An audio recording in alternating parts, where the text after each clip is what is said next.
semifinals. Magiging tayo shot round! Game 2! On the side of Lucid is once again Goldenko and Rillaboom sa side ni Shorty. Balik si Momo, pero now joined by our fast leader. Kasi Lucid, same lead, but Shotty on the other hand, kahit siya yung nanalo, siya yung nagbilang ng tactics on this game. Making some adjustments, maybe ina-expect niya na mag-adjust din si Lucid. Oh, it's a kind of a point flip inside sa game 2.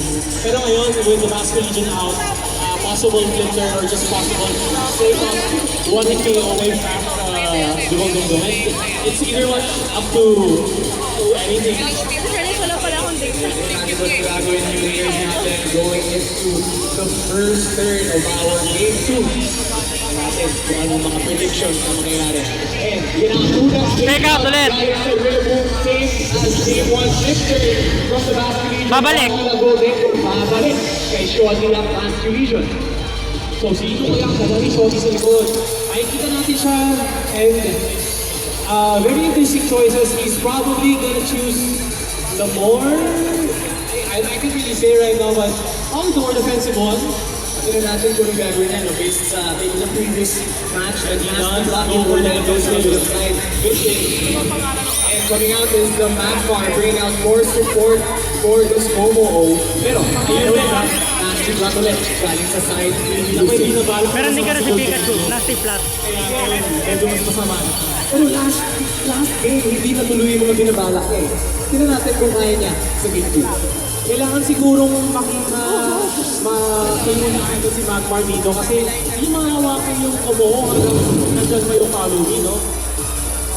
As long as they follow me, wala masyadong magagawa yung shadow ball ni Goldenko dun sa Komo sa kabilang side. And Glamorous Soul raises all of Komo's sides by 1 in exchange for some HP. And it's super worth it yun, syempre. Oh, grabe, tumataas yung damage output mo. You're not here for a long time, you're here for a good time. Minawi! Switch out. Okay, lalabas. Rillaboom na. Oy! Pasok! Flamethrower yata eh. Able to set up an Aurora wheel for following. Flamethrower ba? Oh! Okay, two. Lalabas na, and it's going on to that Goldenko. Turning into a water knight. Removing some of its weaknesses, notably with overheat to Magmar from kabilang game. Siguro, mag-overheat ka rin sa so he does protect them. So, Miri, okay. So, Nag-protect sila lahat. From both sides, tingnan natin gagawin ng ating Goldenko. And make it Okay. really targeting the Komo. Pero, sobrang na. Shotty, siguro si Lucy was predicting, he's trying to scout out the most of Shotty. So, direct na muna. Mag-betera ba or may nag-music ba? So, ngayon, si Lucy is up in tempo kasi he can set up the Aurora Veil right away. may opportunity na yung Ninetales na may magawa this game unlike the previous game. Hopefully setting up Aurora Veil for the rest of the party. Pero of course, Terra Water will contribute. Yan talaga yung original na function niya, hindi yung sa iyo. Of course, resisted siya, resisted niya mga kasi Legion. Except for that, of course. And switching out is the Pomo sa side ni Shonty. Coming in naman on Shonty's side, yung ating Cheese Gambit na sobrang last ng damage out of the previous game.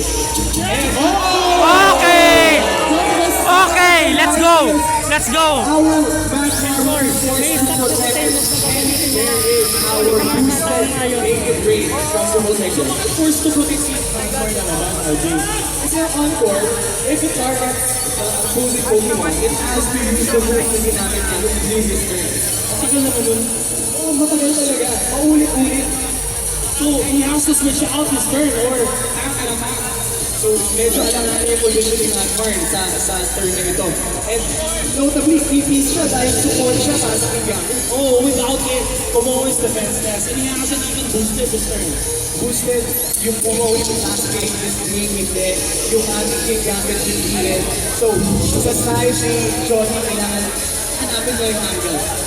So, let's see if Pinawi ulit? Breathing game ni Shotty is going for some kind of play here. Okay, switching out is that Ninetales. Pasok si Rillaboom back on the field. And the next, like we said, dahil sa encore, mag-protect ang ating Magmar. Anong gagawin ng ating Golden Goal? Wow! Magmar, let's go! Loob ni Lucid. So medyo 4 laps na kasama. Okay, so ito naman galing sa ating King Gambit. So, meron nga lang isang predicament dito si Shorty. Kasi, he can't protect against this turn and he's still fourth. Eto. Kung i-risk yan, hindi natin alam kung anong gagawin ng mga player natin on stage. And of course, the fake out measure is still on the board from Rillaboom. So, King Gambit cannot possibly back right away. Okay, Rillaboom switching out. That fake out pressure is gone for this turn. So, when it's 9K, so joke lang ata, pero hindi joke. Failed. Skill level na pinapakita ng players natin. Protect feeling about our Magmar. Protect naman sa ating King Gambit. And Goldengo going for that shadow ball. Great prediction. Wow. Hindi na target ang King Gambit. Down goes on Magmar. Bagsak na yun si Magmar. And next to ngayon ay, hindi ko pala bagsak. Anong HP yun? Nabuhay? It's still there. Magmar hanging on with the power of friendship and 19 HP. So, is it out for Evan? I believe Angel is up first for one more turn. Pero okay na ang on-point natin. And we still, so ngayon, free to attack ay si King Gambit is gonna be defenseless unless he goes for a double protect. Notably, no, yung Goldengo natin last game, nabawasan ka agad ng HP. Pero now still at full health. Oh, this is one more Hado. That is not follow. Okay, good, good. Magmar. Sacrifice. Oy! Magagamit niya na. And our Goldengo going for phase 3, knocking out that Magmar and bringing our King Gambit. This one is KO. Wala na red health na yung King Gambit. May boost nga pala ang King Gambit natin dahil sa sword shot. Now, on Goldengo. Not even 50%.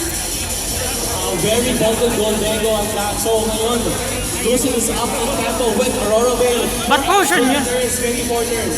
Ba't potion yung hawak? What the fuck? Previous game, quick knockouts, quick Ha? KOs. Pero ngayon, back and forth by switching guys sa Ninetales, guys sa Rillaboom. Ngayon naman, Madalang ako makakita, no? complete the game pa rin yun.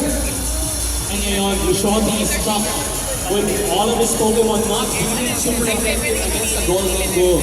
And Goldengo is still 55% HP. Plus 1. Kaya rin ang Aurora Veil. Hmm? May Aurora Veil sa side ni Goldengo protecting Kung gusto mo, bibigyan kita ng emulator na pwede makapag-battle kahit wala ka pang video. natin kung ano magagawa ng Pogo na ito. And Tomo won't be able Tapos bubuuhan kita ng to, I will be able to terrestrialize. para matuto ka ng battle. Possibly mag-terrestrialize with this Wala thing. siyang no choice. Make it rain, no? Tingnan natin kung ano nangyayari sa side ni Shorty. Pero Goldengo still boosted. Ang ating King Gambit may boost still naman siya. Yes, plus 2 and Goldengo is at plus 3 meaning it's 2.5 times multiplier of their special attack. And here we go, 1 second down to the clock. And here we see the protect from that Pogo O. Hinay-hinay muna lang tayo. Tingnan natin kung anong gagawin ng ating Ninetales. Oh! Icy Whip.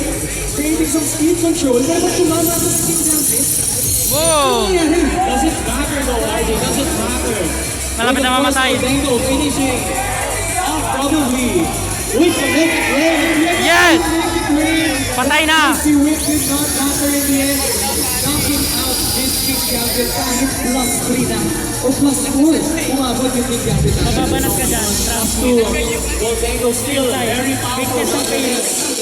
So yung dalawa yung classic bot na PKO din na longan. Stamp make it rain. Stamp make it rain. Pero Tigil, pati ghost. at this point, yung mga na-knockout ng Pokemon, may isang lumalakas kapag may nanalock. Oh, ipagkakiganti daw yung mga kapi niya. With the power of friendship, lastness fix. Hindi na natin i-follow the enough. And that even is the play. Tingnan natin sa side ni Shorty. I mean, wave range doesn't mean anything. I mean, it doesn't mean anything. It's something but Terra Water Goldengo attack. Tingnan natin kung anong gagawin ng ating players. Waiting. This is a very crucial turn. Mababawi pa ba ni Shorty or will Lucid cement his lead sa ating game 2. And Goldengo is being the carry of this game. Here is putting in that speed control. And Goldengo will have the advantage going into this next sequence. And hit out the shadow ball onto the Basque Legion. Grabe! Critical hit. Salt on the moon for Basque Region. Inasilawan yung misda. Para sa side ni Lucy. Yun lang. Sumigaw pa tayo dyan, pero it's you tayo. And it's a 4v1. It might be too little too late para sa ating dancer on stage. Ayun na. Ano muna, don't stay muna, masakit ang lalamunan. Ano pala siya? Dancer, singer pa siya. This is a full musical. Pero bitusin mo na tayo dyan. A full musical coming out from Como, pero siya na lang ang natitira sa stage. Shotty must be planning his game day now. I mean, this game is pretty much lost for Shotty, and he has to plan ahead. Use the extra time to think about what he will be adjusting for game 3. So he's gonna be biding his time here. And of course, Lucid will have the same privilege of biding his time for game 3. May mga ginagawa ng mga top players natin that even in a situation like this, they're already thinking ahead for the next game. Definitely mga top players from the Philippines. Don't forget to protect, you need some extra time. Wait na muna mag-introspect.